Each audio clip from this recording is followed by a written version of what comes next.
Are you looking for the Golden God, the Goremaster, Onslaught Dancer, Bii-Robot, Furnace, or the Technomancer? And do you want to learn how to beat up the first main story boss, Idolator's Soul? Well, you came to the right place, because in this guide about Idolator's Soul, we're going to showcase the route that I take to get to him, and we're going to go over some tips and tricks how to beat him and the different faces that he has. Now let's go get some oversized cheeks.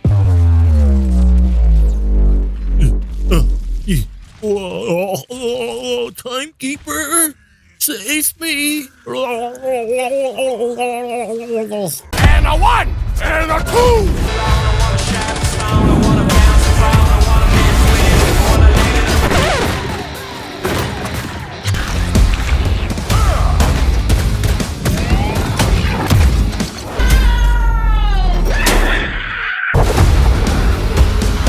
What's going on, Dags? If you're new to the channel, welcome to Dagging Gaming. I'm your host, Nox, where my favorite thing to do is respawn. And I have another farming guide for Borderlands 4. And in this guide, I'm going to talk about Idolator's Soul, the first main story boss in Borderlands 4. If you didn't know, main story bosses are challenging enemies encountered during the main story progression of the game. We already went against Bulkhead and the Oppressor in the way to get to Idolator's Soul. And what's cool about the main story bosses is that they have some powerful dedicated loot drops. And for this boss, we could farm the Golden God, the Goremaster, Onslaught, we got the Dancer, we got Bii-Robot, we got the Furnace, and we got the Technomancer. Now let's get into this guide. You could find the soul at the Fortress IDOLATOR, which is located in Fade Fields. And what's cool about this boss is once you clear it for the first time, there's actually a fast travel spot that you could go. That's going to save you some time when you want to go back to Idolator's Soul and farm him again. Now, when it comes to the combat mechanics, when you go up against Soul, he does have 3 health bars. So a good tip would be if you have weapons that do incendiary damage,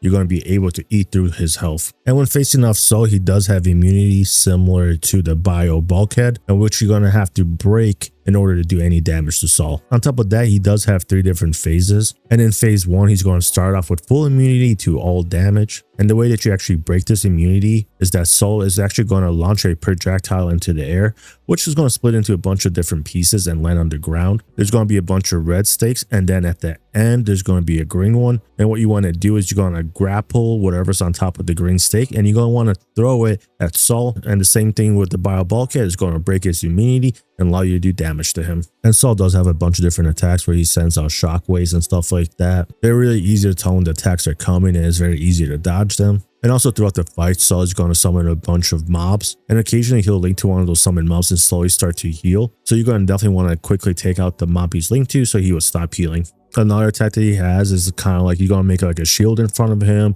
He's going to charge at you and try to knock you up in the air. You could also shoot a beam out of his arm. Occasionally, he'll form like a really large sword, and he'll do like a whirlwind attack around him. And like I said, for the most part, you can just jump around and dodge all these attacks pretty easily. And once you fully deplete his first health bar, that's when phase 2 is going to start. And this is where he's going to start having like really massive AoE attacks. Specifically, he's going to have like a storm of darkness and lightning that's going to like take up a large section of the room. There will be safe zones, so you're going to want to move to those, and those are going to constantly change and become smaller and smaller. And also after channeling the storm, he's going to regain his immunity. And also once you deplete his second health bar, he's going to start this darkness storm again. But the good news is after that storm is over, he's going to summon another set of stakes where you can interact with the green one and break his immunity again to do more damage. And then finally in phase 3, Soul is going to continue to use all his phase 1 abilities. And also during the final phase, Soul is going to occasionally like raise his fist in the air and slam into the ground. And this is going to create a bunch of cracks on the ground. And when he hits the ground, it's going to create like a barrier of glowing yellow and black energy, similar to outside of the room. So you're going to definitely avoid touching those. And that's about it. And as long as he doesn't have his immunity up, you could constantly deal damage to him throughout all the phases. That's about it. Soul is pretty tanky. He does have the 3 health bars. He does get immunity, but besides that, his attacks are really slow and easy to dodge. And it's just going to come down mostly to if you got enough damage to one-shot him or melt him really quickly. Yeah, yeah, that's some good advice right there. One-shot the boss, make it easy. That's pretty much what you want to do with all the bosses, be able to one-shot them, and that's going to negate all their little abilities and caveats. Either way, enjoy the guide. Hope you guys get all the loot that you're looking for, and let us know what the best item you got from Soul. If you're wondering what combo I'm using, let me show you really quick. What you want to first do is you want to find a gun that has Altfire's drone support, because that's going to give you 20% damage, movement speed, and reload speed. And then you're going to want a Jacob shotgun with the Altfire spread launcher, because this thing hits like a beast, especially when it crits. And I actually have another one. And then I would have a third one if I find one. But in the meantime, I have a AR that has Altfire double flintlocks. You're going to want a wrap kit that has amp on it. And hopefully I find one that has enrage as well, because that's going to give me an additional 30% damage. Then I have my nade, where it's going to be the damage amp payload and the penetrator augment. So I'm going to give myself more damage and guarantee critical hits. So before I start the encounter, I want to make sure I have my Altfires in all my guns. Have it there, have it there. And I'm gonna put it here. So for solo, as you saw, I will take out my skill, and then as he's about to throw out his little spears, I'll shoot the drone. I'll swap up my med kit, pick up the thing, throw it at him, throw my knife at him, go up close and pop him. If he's still alive, swap, pop. Still alive, swap, pop. And hopefully he's dead. That's pretty much it. There we go. Finally got one. All right, so here's our first legendary. Oh, we got the dancer. Nice.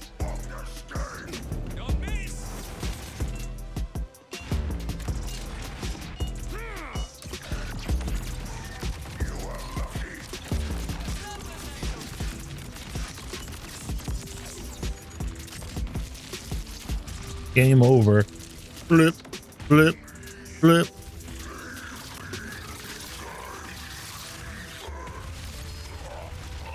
Oh, we got two this time. Ooh, ooh, ooh, let's go. Okay, we got a melting furnace, and we got a Bii-Robot. Okay, we got one of each so far.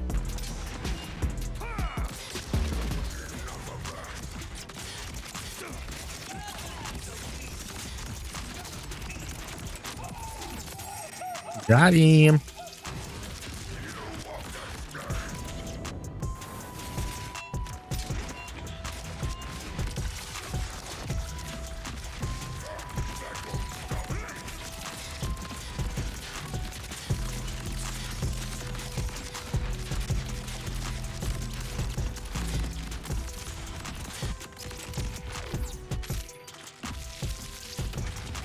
Hey, boy.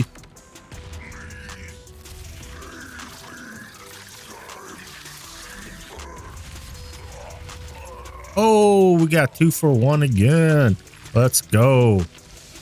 Okay, we got the Golden God. And we got... Okay, okay.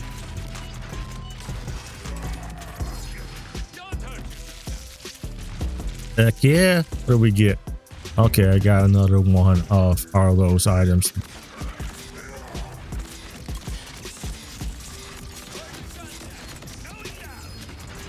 Hey, what you drop for me this time, bad boy?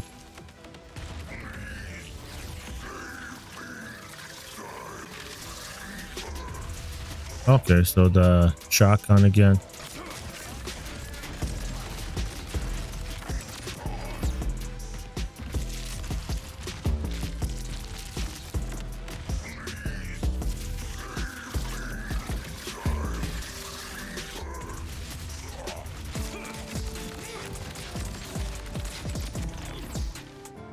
Yep. Yeah, pretty much got one shot off the rip with the first shot. Didn't have to use my second or third gun.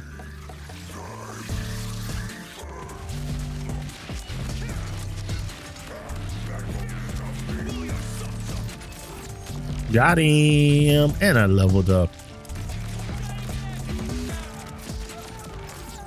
What was that little hop he just did? That was weird as hell.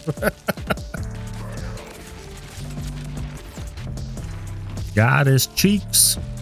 Big old mofo. One shot damn booty hole. Yeah, save your arm. Yeah, wave it in the air like you just don't care. Ooh, legendary.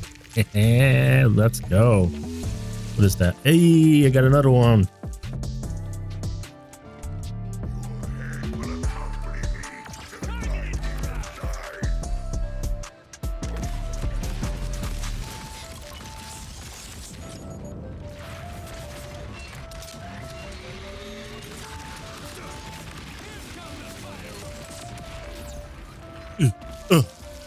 Whoa, timekeeper, save me.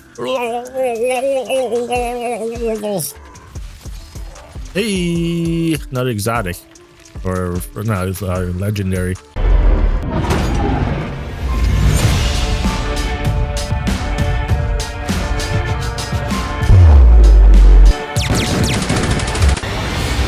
And a 1 and a 2.